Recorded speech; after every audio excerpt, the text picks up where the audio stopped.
Hey, what is up, everybody? This is Stevie Breach coming to you today. We are driving home from work.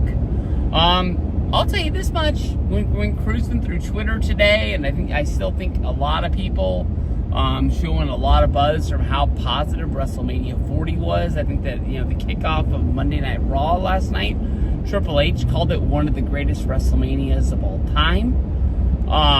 It was a hell of a weekend. It was a hell of a 2 nights.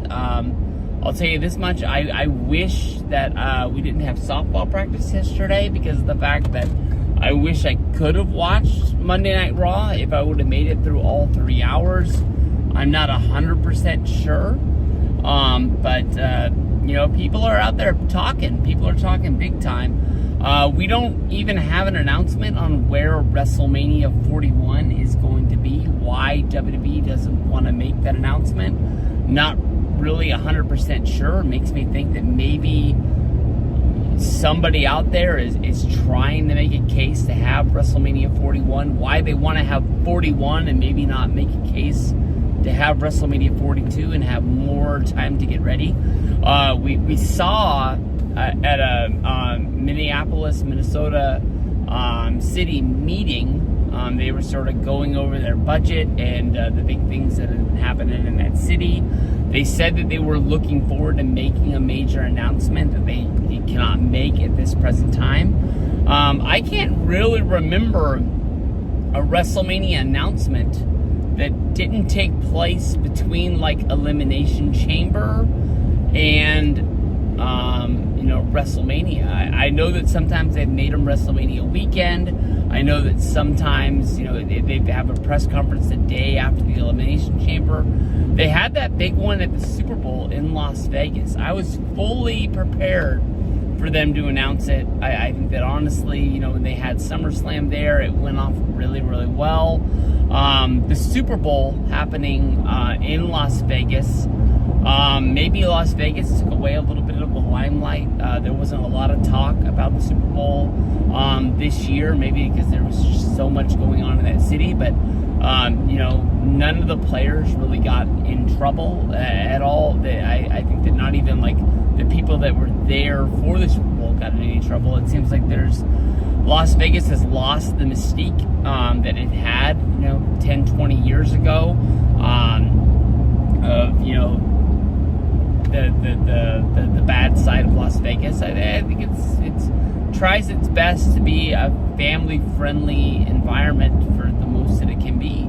But people are already talking, and I can understand why they're talking, because of the interaction between The Rock and Cody Rhodes.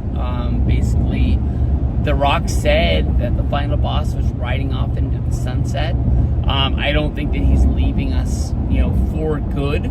But I do definitely understand him leaving for the time being. I don't know. I mean, there was a little bit of me that really thought The Rock was going to be a part of Australia for the Elimination Chamber. But here we have, pay-per-views coming up. Backlash France. To get into this market, would they have a big match like Cody versus the Rock? I'm not 100% sure that it would go down right there. Everybody always sort of points at maybe a SummerSlam meeting. Where is SummerSlam this year? In Cleveland? Is Cleveland a big enough place to have The Rock come out and have a match? Or is that a pay-per-view that's going to be built around the United States Championship and Logan Paul? Not really 100% sure on that, but people are thinking, whoa, my voice really cracked there. That's one that you can't even pass up on. That you got to mention that. But people are saying that as of right now, I think Dave Meltzer even came out on The Observer today, and he said that if he was going to guess, WrestleMania 41's main event would be The Rock versus Cody Rhodes. The Rock was involved in the tag match on Saturday. He came out on Sunday, but he didn't really have a chance to do anything other than use the weightlifting belt. It would give The Rock a year to really get into ring shape. I can't tell you at any point during the tag match I looked at him and thought that he didn't have it. I think The Rock always is the guy that is going to be working out, and he's going to have the body for professional wrestling. That's the body that he carries with him on a daily basis for any movie that he's been in. He said that he had rings basically sent anywhere that he was going to be, that he could work out anytime to get ready for it. But this is a year to really get cardio, to really, even if it's not going to be like on a Monday Night Raw, on a house show or anything like that, but have, mat time that basically he would be ready to carry a singles one-on-one match. I'll tell you this much. In the world of WWE, we've seen this time and time before. You can have plans for what your WrestleMania match is going to be, and maybe that's what we got to watch the documentary coming up on, I think it's tomorrow on YouTube, where they basically talk about, Triple H says in the very beginning that as of October, 80% of the WrestleMania card was already put together, and I think that's just basically putting together like who's going to be involved in tag matches to get his people on the card, who's going to be in the Andre the Giant Memorial Battle Royal on SmackDown, to make sure that everybody gets to wrestle in front of that Philadelphia crowd one way or another.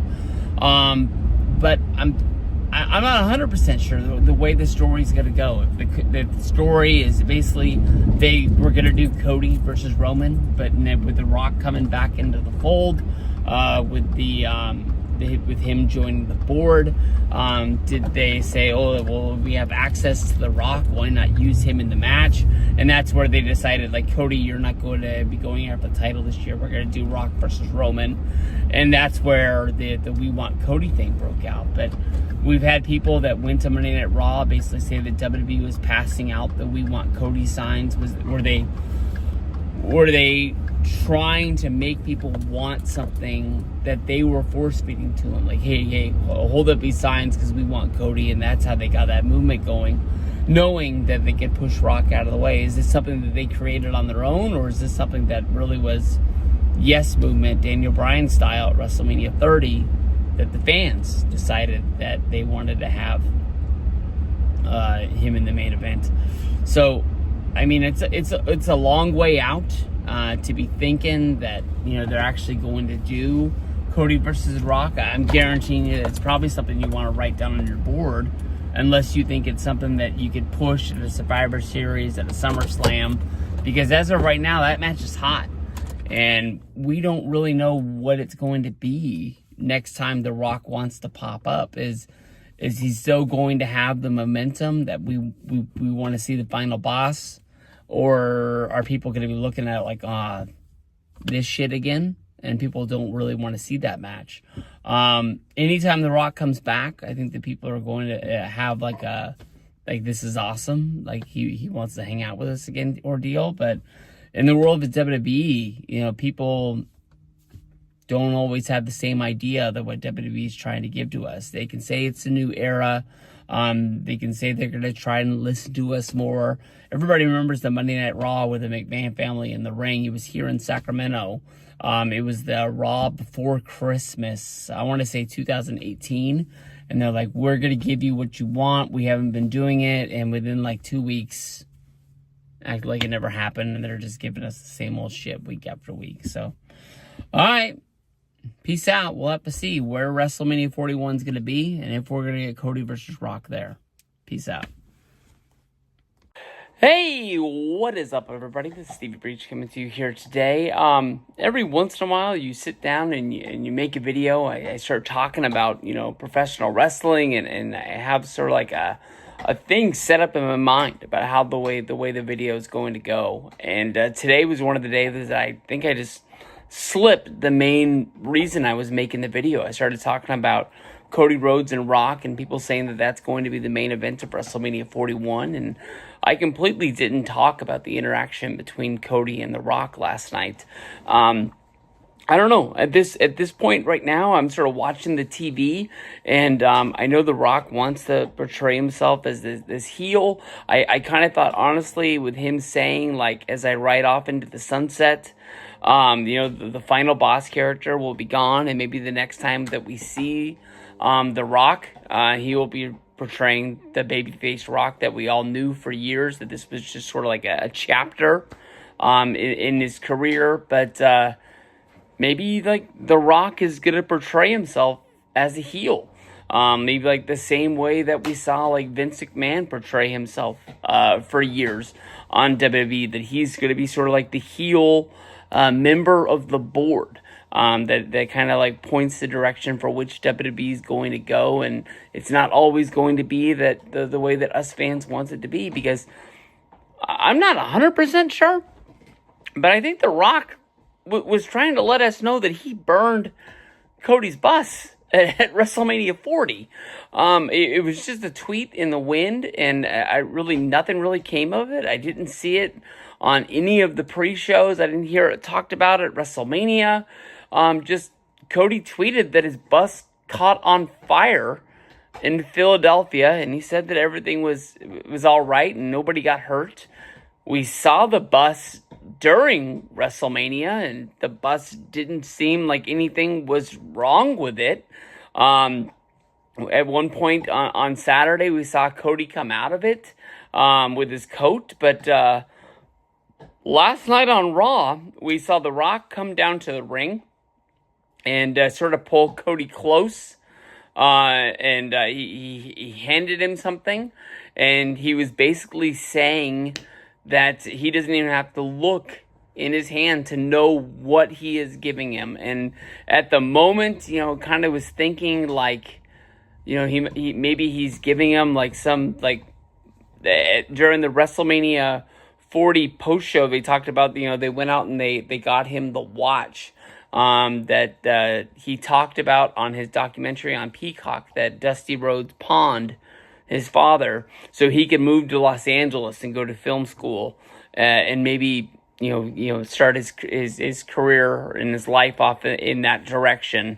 They were able to get him that watch back, and you could tell as a family man, as somebody who loved his father and lived in his shadow, that was a big thing that he really appreciated. Cody had one hell of a weekend. It's his third year in the company, and I think they really thank him for coming back and being that main babyface for them, that they kind of would do anything to put it over the top. And Triple H talked about it. It was Bruce Pritchard's idea. I'm looking forward to hearing his next podcast that he's going to be on, and maybe he can get into that story. He doesn't talk a lot about the new things that happen in wrestling, but with that sort of being like about wrestling but not in it, I'm hoping that he'll sort of talk about that whole deal, and then Conrad will bring that up. But I'm not 100% sure, because they didn't really portray it, but was Rock handing Cody a lighter, and he was saying that he burnt his bus down, and he was trying to maybe like scare Cody into the fact, or maybe even kill Cody. Hell, we don't know how far he was really wanting to go. Did he want to scare him to the fact that maybe he would leave and go back to Georgia and not want to be a part of the show? I'm not really 100% sure, because they haven't told us the story. But this is like the third interaction between The Rock and Cody that Cody hasn't really gone into.